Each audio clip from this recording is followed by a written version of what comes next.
আচ্ছা সব প্ৰশ্নটা পঢ়া এবাৰ প্ৰশ্নটা আমাক কৈছিলে যে 90 সেন্টিমিটাৰ ওখ ছোৱালী এজনী ছোৱালী এটা লাইটৰ খুঁটাৰ গুৰিৰ পৰা 1.2 মিটাৰ পাৰ সেকেন্ড দ্ৰুতত খোজকাঢ়ি আঁতৰি গৈ আছে মানে 1.2 মিটাৰ পাৰ সেকেন্ড মানে মিনিটত কিমান যায় পাৰ সেকেন্ড বুলি কৈছে না 1.2 মিটাৰ মানে ছোৱালীজনী ধৰা এটা এটা লাইটৰ খুঁটা এবি ধৰা এটা লাইটৰ খুঁটা এই খুঁটাটোৰ পৰা ছোৱালীজনী এনেকা খোজকাঢ়ি গৈ আছে সেকেন্ডত কিমান যায় 1.2 মিটাৰ সেকেন্ডত যায় যোৱাৰ পিছত অলপ দূৰ গ'ল যোৱাৰ পিছত ইয়াত হি ৰখাৰ পিছত আমাক কৈছে যদি লাইটটো ভূমিৰ পৰা 3.6 মিটাৰ ওখত আছে মানে লাইটটো ইয়াত আছে তো লাইটটো ভূমিৰ পৰা কিমান মিটাৰ ওখত আছে 3.6 মিটাৰ ওখত আছে আৰু 60 সেকেন্ড পিছত তাই চাৰ্টৰ দৈৰ্ঘ্য কিমান হ'ব তাইৰ মানে ছোৱালীজনী কিমান সেকেন্ড গ'ল 60 সেকেন্ড সেকেন্ডত কিমান যায়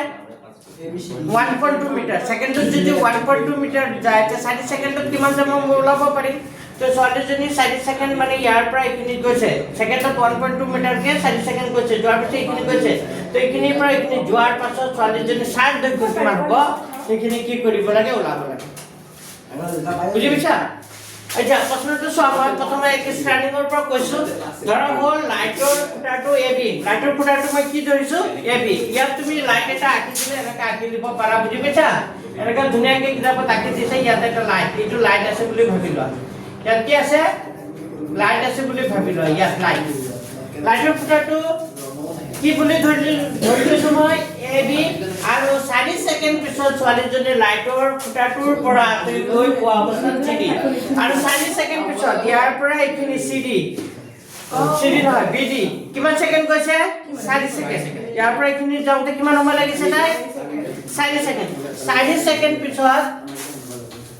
ছোৱালীজনী বিৰ পৰা কলৈ গৈছে ডি লৈ মানে চিডি টো হ'ল ছোৱালীজনী কি হ'ব ছোৱালীজনীৰ উচ্চতা কি হ'ব চিডি তো মই ধৰি লৈছো ধৰা হ'ল ছোৱালীজনী চাৰ্ট দৈৰ্ঘ্য চিডি যদি ছোৱালীজনী হয় তে ডি টো তাৰ কি হ'ব চাৰ্ট দৈৰ্ঘ্য ডি টো মই কি বুলি ধৰি লৈছো ছোৱালীজনী চাৰ্ট দৈৰ্ঘ্য তাৰ মানে ইয়াত মই লিখিছো ধৰা হ'ল ছোৱালীজনী চাৰ্ট দৈৰ্ঘ্য ডি কিমান মিটাৰ x মিটাৰ ভূমিৰ পৰা লাইটৰ উচ্চতা কিমান ভূমিৰ পৰা লাইটৰ উচ্চতা এবি মানে কিমান মিটাৰ 3 কিমান মিটাৰ 6 মিটাৰ এটা আমাক কৈ দিছে আৰু ছোৱালীজনীৰ উচ্চতাও আমাক কৈ দিছে কিমান সেন্টিমিটাৰ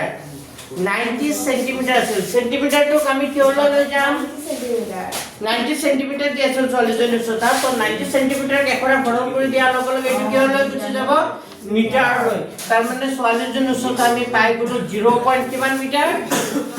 9 মিটাৰ কিমান পালা বুজিখনলৈকে আৰু বিডি মানে কি ছোৱালীজনী লাইটৰ খুঁটাৰ পৰা এইখিনি ইয়াৰ পৰা এইখিনিলৈকে গৈছে সেকেন্ডত কিমান গৈছে 1. কিমান 2 কিমান সেকেন্ড গৈছে 40 সেকেন্ড তো 40 সেকেন্ড 4 * 1.2 কৰিলে কিমান মিটাৰ গ'ল 4.8 তাৰ মানে এইখিনিৰ পৰা এইখিনি কিমান গ'ল তাই কিমান গ'ল 4.8 তেতিয়াহ'লে আমাৰ চাৰ্ট দৈৰ্ঘ্য এই ডি টো হ'ল তাৰ কি চাৰ্ট দৈৰ্ঘ্যটো ল'ব তাৰ পিছত মই ত্ৰিভুজ দুটা ধৰি লৈছো ত্ৰিভুজ দুটাৰ নাম কি এ বি কি ই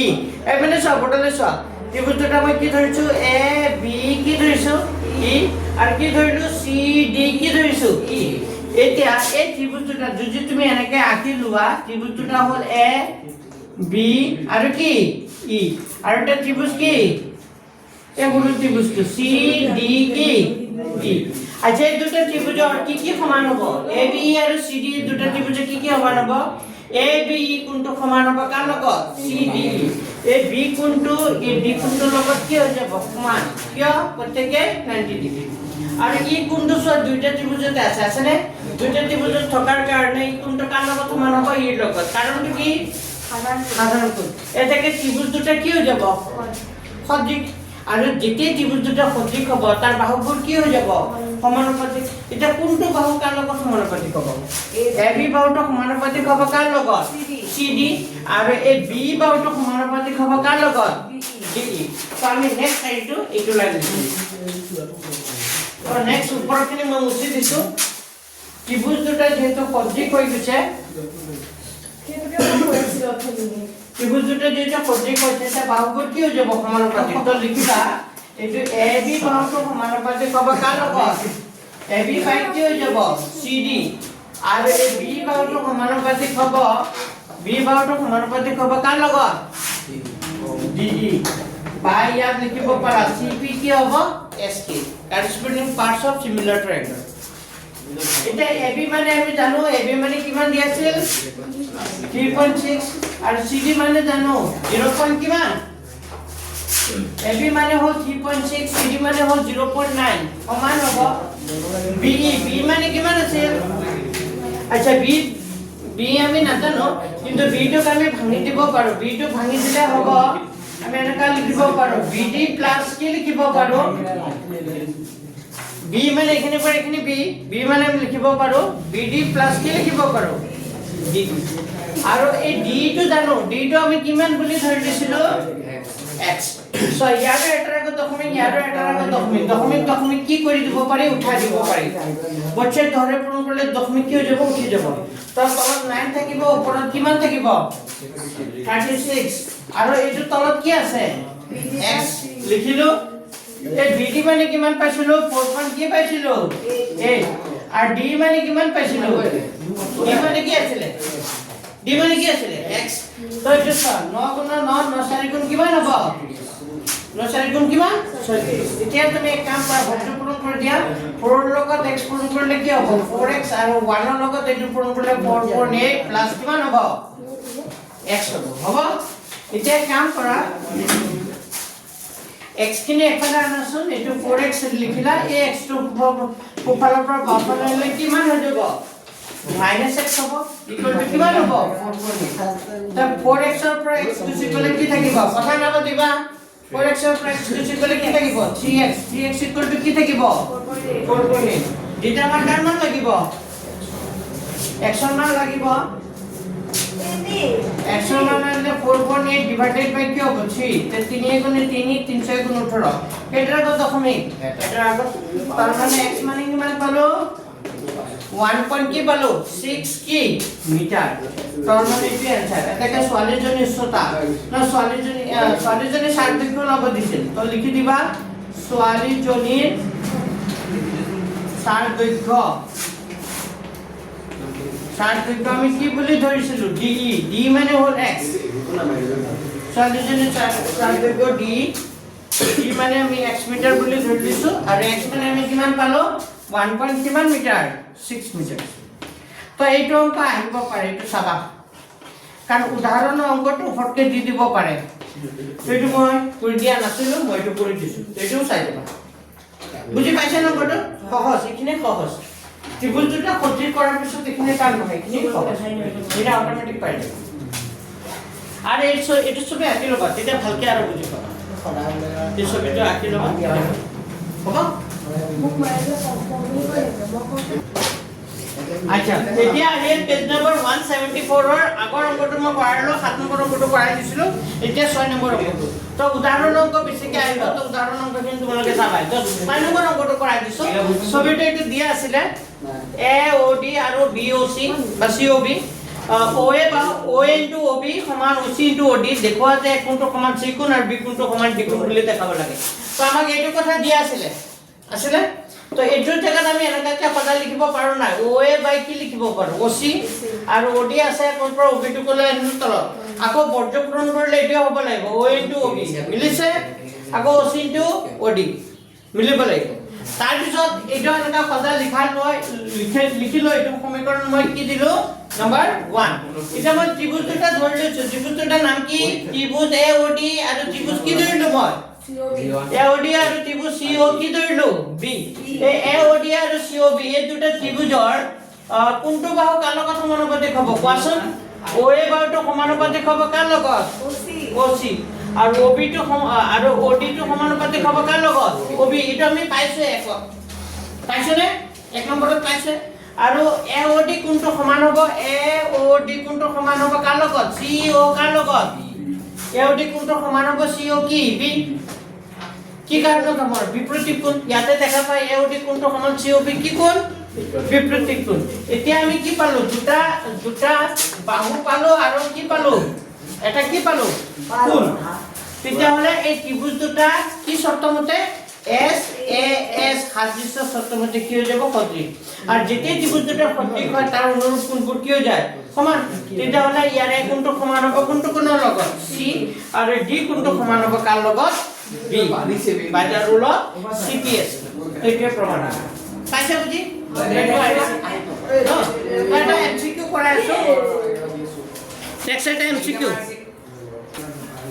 6 নম্বৰ বুজাই দিছো এটা পৰীক্ষাৰ শুদ্ধ উত্তৰ অনুমান কৰাৰ সম্ভাৱনা x বাই কিমান দিয়া আছে 12 আৰু অনুমান কৰিব নোৱাৰাৰ সম্ভাৱনা 5/8 হলে x ৰ মান সদায় মন ৰাখিবা কিবা এটা বস্তু হোৱা আৰু নোহোৱা বুজি পাইছে নে হোৱা আৰু নোহোৱা তো অনুমান কৰিব পাৰা আৰু অনুমান কৰিব নোৱাৰা দুটা একেই বস্তু এটা পাৰা এটা নোৱাৰা দিছে পাৰা নোৱাৰা বস্তু যদি দিয়া থাকিলে সদায় এই দুটাৰ সম্ভাৱনাৰ যোগফল সদায় কিমান হৈ যায় 1 তো এইটো অনুমান কৰিব পাৰাৰ সম্ভাৱনা কিমান দি আছে x বাই কি দি আছে 12 আৰু অনুমান কৰিব নোৱাৰাৰ সম্ভাৱনা কি দি আছে 5 বাই কি 8 তো এইটো হোৱা আৰু এইটো কি নোৱা এইটো হোৱা আৰু এইটো নোহোৱা বা এইটো অনুমান কৰিব পাৰা এইটো অনুমান কৰিব নোৱাৰা বুলি ভাবি লোৱা তো এই দুটাৰ যোগফল সদায় কিমান হ'ব 1 তাৰ পিছত এই দুটা লহব ললো 8 আৰু 12 লহব কিমান হয় 24 12 ৰে 24 হৰণ কৰিলে দুবাৰ 2 লগত x কৰিলে 2x হ'ব প্লাস 18 হৰণ কৰিলে 3 বাৰ 3 5 গুণ 15 হ'ব ইকুৱেল টু 1 এতিয়া এই 1 ৰ তলত কিমান আছে 1 এটা আছে তো 1 ৰ লগত বৰ্গ পূৰণ কৰি দিছো 1 ৰ লগত 2x 15 হ'ব আৰু 1 ৰ লগত 24 কৰিলে 24 হ'ব তো 2x টো ৰাখিলো 24 আগৰ পৰা আছে এই 15 টো প্লাস 15 টো ওপৰলৈ গুচি গলে কি হ'ব -15 2x ৰাখিলো 24 ৰ পৰা 15 গুচি গলে কি থাকিব 9 থাকিব তো 2x 9 হলে x কি হ'ব 9/2 হ'ব 9/2 মানে কিমান হ'ব 4.5 x ৰ মান হ'ব কেনেকা হ'ব আহিব পাৰে আৰু কোৱা আছে যে এমসিকিউ সাইন প্ৰশ্নটো কৈছে x² + 2 * k + 2 * x + 9k = 0 সমীকৰণৰ মূলবোৰ যদি সমান হয় তেন্তে k ৰ মান তো আমাৰ অপচন চাৰিটা দি আছিল অপচন 1 নম্বৰ অপচন -1/4 দুই অপচন 2 1, -4 অপচন 3 -1 -4 অপচন 4 1,4 হয় এখানে সব ইয়াত x² আগত দি থাকে তো ইয়াৰ মান এ মানে কিমান হ'ব ইয়া 1 b মানে কি হ'ব x ৰ আগত দি থাকে তো b ৰ মান 2 * k + 2 তেতিয়াহলে এই যে b ৰ মানটো হ'ব 2 * k + 2 এটা মই পূৰণ কৰি দিছো 2 * k কৰিলে 2k 2 * 2 কৰিলে 4 এনেকৈ লিখিব পাৰো আৰু c মানে লাষ্টত দি থাকে তো c মানে কিমান হ'ব 9k এতিয়া অ্যাকর্ডিং টু কোৱেশ্চন প্ৰশ্নমতে আমাৰ সমীকৰণটোৰ মূল দুটা সমান বুলি কৈছিল তেতিয়াহলে ওই দীপাঙ্কৰ কিয় কথা পাতি আছে এয়া কৰা কৈছিবা b² - 4ac = কিমান হ'ব 0 সমীকৰণ মূল দুটা যেটো সমান এতিয়াকে হলে b² - 4ac = কিমান হ'ব 0 তো b² b মানে কিমান আছে 2k + কি আছে 4 তো b জায়গাত লিখি দিবা 2k + 4 কি হ'ব হোল স্কয়ার -4ac এ মানে 1 c মানে 2 c মানে 2 9k তাৰ পিছত এইটো a আৰু এইটো কি হ'ব b a + b whole square formula তলাই দিছো a² + 2ab + b² আৰু মাইনাস 9 4 গুণ 36k এটা 4k² হ'ব 2 গুণ 4 16k + 16 -36 তো 4k² লিখিলো 16 টা জমা 36 টা দাও 36 ৰ পৰা 16 গুণ গলে থাকিব কি 20 -20k বুজি পাইছা কারণ জমা ইমান আছে ধার বেশি আছে এখানে এইটো আর প্লাস 16 = 0 পিছে কাম কৰিছো ইয়াকো 4 ৰে হৰণ যায় ইয়াকো 4 ৰে হৰণ যায় ইয়াকো 4 ৰে হৰণ যায় 4 ৰে সবকে হৰণ কৰি দিছো 4 ৰে হৰণ কৰিলে 4 কেনসেল হৈ যাব k² হৈ যাব 4 * 2 20 4 4 গুণ 16 তাৰ পিছত এইটো মিডল ফ্যাক্টৰ কৰিছো k² আগত 1 আছে তো 1 আৰু 4 ইনটু কৰিলে 4 হয় কি সংখ্যা দুটা পূৰণ কৰিলে 4 হয় আকৌ যোগ কৰিলে 5 হয় 4 গুণ 4 তো 4 + 1 লিখিছো বুজি পাইছা তো এইটো k² - 4 + 1 k + 4 তো এইটো বুজি পাইছে এইটো 4 ৰ লগত k কৰিলে -4k হ'ব মাইনাস প্লাসে মাইনাসে -k হ'ব +4 এই দুটা পৰা k কমন আনিছো k - 4 হ'ল -1 কমন আনিছো k - k - 4 হ'ব কাৰণ প্ৰথম ভেক্টৰটো যেটো হয় ইয়াতো সেম হয় আকৌ চাবা হয় নে নহয় মাইনাসে মাইনাসে +4 হৈ যাব তো k - 4 এটা k - 1 এটা তো k - 4 = 0 k - 1 = 0 k = 4 k = আনসারটো 4 আৰু 1 ওলাইছে তাৰ মানে 1 আৰু কি ওলাব 4 পালা বুজি তো আজি এটা সমাপ্ত কৰিছো তো এটো কোশ্চন কাৰণে আজি বিদায় দিছো আৰু মই তোমালোকক বুজি পাইছা তো মই এতিয়ালৈকে যিমান গ্ৰুপ পঢ়াই গৈছো এতিয়ালৈকে 14 ৰ পৰা 2025 এইটো 26 ৰ বেচ সব গ্ৰুপে ভালেই হৈছে মোটামুটি এক্সাম বুজি পাইছেনে কোনোবা বছৰটো খুবেই ভাল হৈছে তো মই আশা কৰিছোঁ তোমালোকৰ ৰিজাল্ট ভাল হ'ব মোৰ আশীৰ্বাদ সদায় আছে ঠিক আছে তো ভালকৈ পঢ়ি যোৱা এইকেইদিন কষ্ট কৰা আৰু ফাইনেল পৰীক্ষা ইমান টানি নাচায় অলপ ইজিয়ে চায় তো ভালেই হ'ব আৰু ইমান ভয় খাব নালাগে কিতাপৰ সব অংক চোৱা 20 নম্বৰ যদি বাহিৰা অংকও দিয়ে দিয়ক কথা নাই ভয় কৰিব লগা একো নাই কিন্তু 80 কিতাপৰ দিব 80 আৰামত কৰি আহিবা যে 80 পোৱা হ'ব ঠিক আছে